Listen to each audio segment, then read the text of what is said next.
Hi guys, it's Ankita. Welcome to another video. If you're new here, welcome to Enchanted Bookends. In this video, I'm going to talk about part 5 of Crime and Punishment by Dostoevsky. Note that this video contains spoilers, so if you haven't read part 5 of Crime and Punishment, you might want to exit this video and probably check out some of my other videos. Alright, without further ado, I'm just going to jump into this video. This is the third video I'm filming today, so hopefully I keep up my energy by the end of this video. I'm going to keep this video very short. I have also a few notes that I've written for every chapter so that I recall everything that I've read.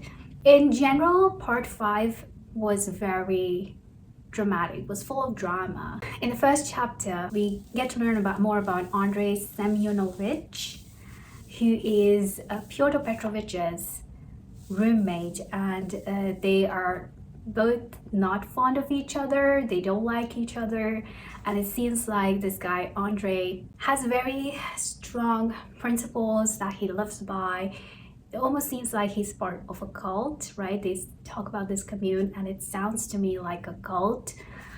And this is the chapter, this is the part where Fyodor Petrovich cunningly sets up Sonia. Even Andrei is a bit taken back because he's like, I can't believe you are being so philanthropic about this and you are willing to support not only Sonia, but the family, Katerina and her children. And I was wondering why is he doing that? And in chapter 2 it is very clear why he does that. The second chapter is all about the funeral feast that Katerina Ivanovna gives in the name of Marmeladov, and oh my goodness, she invites a lot of people, and just the unimportant people, I guess, according to her, show up to the funeral, and she's not happy about it, and her pride is hurt, her vanity is hurt, and so she takes it out on the landlady. What's her name? The landlady's name is Amelia. No one that she expects to attends, and this irritates her so much. She goes totally bonkers. And in this chapter, we also learn that Katerina is planning to open a boarding school for her girls. She plans to take them to her village or town and open the school there, and also take Sonia with her. And then towards the end of the chapter, Raskolnikov attends the funeral feast, and this brightens up Katerina Ivanovna for a little bit. And in chapter 3 is where Fyodor Petrovich, he accuses Sonia of stealing money. When he had invited Sonia over, he's like, there was a 100 ruble note, bank note, and now it's missing, and I'm pretty sure you have stolen it. And poor Sonia is totally, that's unexpected because she hasn't stolen it, and Raskolnikov is quietly observing this, and so is Andrei, who is very quietly, he's not in the room, but he is outside the room. At the door, he is quietly observing what's happening. And then Andrei, he speaks up for Sonia. He's like, Pyotr Petrovich, that was no philanthropic deed of yours. You set her up. And now, oh my goodness, the way they turn her pockets, Sonia's pockets over, and the note flies out, I was like, oh no. I thought Sonia was totally gonna go to jail for something she didn't do. But then Raskolnikov was there. He was glaring at Pyotr Petrovich. We already know he's not particularly fond of the guy. But yeah, I kind of wanted Raskolnikov to jump in, and I was glad that he stood up for Sonia. This is the one act that I was like, oh my goodness, what is this author doing to me? He is making me like Raskolnikov in this moment. Because I really did like that he stood up for Sonia, but that doesn't last very long. It was just a moment of likeness for Raskolnikov. Yeah, so Andrei exposes Fyodor Petrovich, and I loved that scene where he does that. It was all very dramatic. But anyway, and then Katerina Ivanovna is asked to leave the apartment. Chapter 4 is where Raskolnikov confesses to Sonia, and the way he confesses it is for the very first time we hear it from the horse's mouth why he committed the murder. He first says that, yeah, I was poor, I was destitute, there was nothing I could do, and I killed the old lady to steal her money so that I could kind of propel my career and have a good start. And then later on, he said he committed that crime just because he wanted to step across. And step across, we know what that means, is to kill someone. And he just wanted to know what it feels like. And that was the truth, I think. And Sonia, I just wanted to ask her to just run for the hills. Sonia, don't associate yourself with Raskolnikov. But what does she do? She puts her arms around Raskolnikov and she even gives him something, right? Towards the end, is it a cross? Yeah, I couldn't bear it. I just couldn't.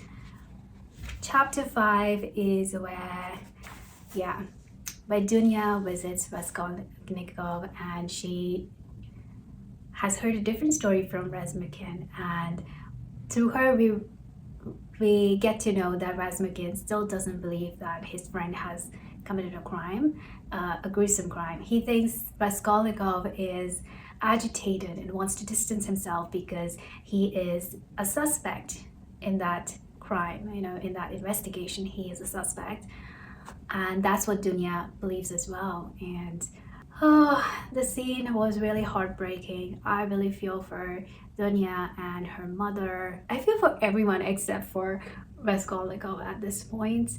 And I also don't like the widower who makes an appearance in this part towards the very end. But before that, the entire scene of Katerina Ivanovna when she takes her children to the street, makes them dance, makes them sing, and it was very distressing. And yeah, she dies.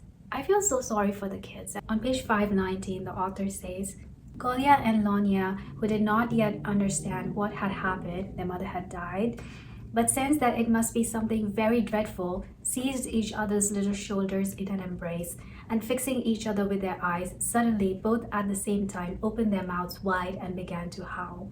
That was honestly heartbreaking.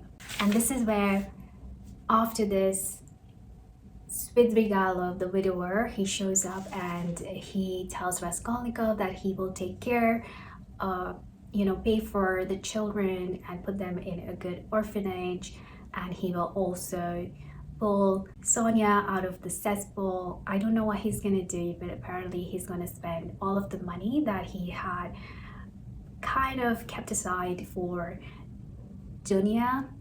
He is now, those 10,000 rubles he's going to spend on these children, on Marmeladov's family. And he just does not tell Raskolnikov that, but in the process, he also reveals that he is aware of what Raskolnikov has done. And I really liked the dialogue. I think this author is very clever when it comes to dialogue. How Svidrigailov kind of uses the same words that Raskolnikov had. He says, after all, it's not if she were allows. How Raskolnikov has said the old lady was allows. But this time, he poked a finger in the direction of the corner where the dead woman lay.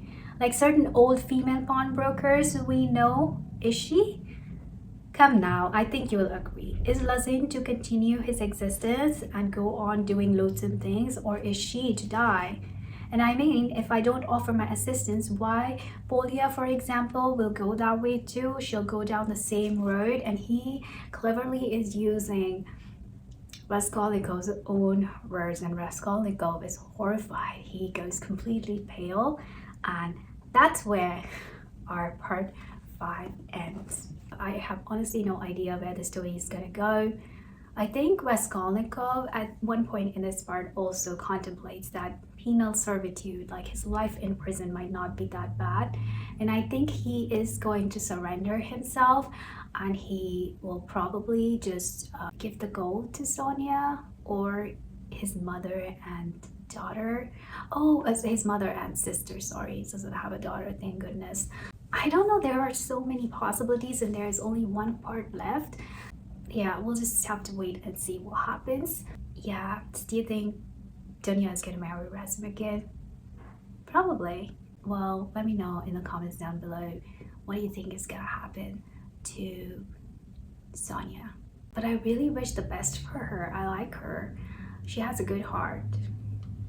Anyway, thank you so much for watching this video. If you haven't already, please subscribe to my channel and like this video. And I'll see you next time. Until then, take care. Bye bye.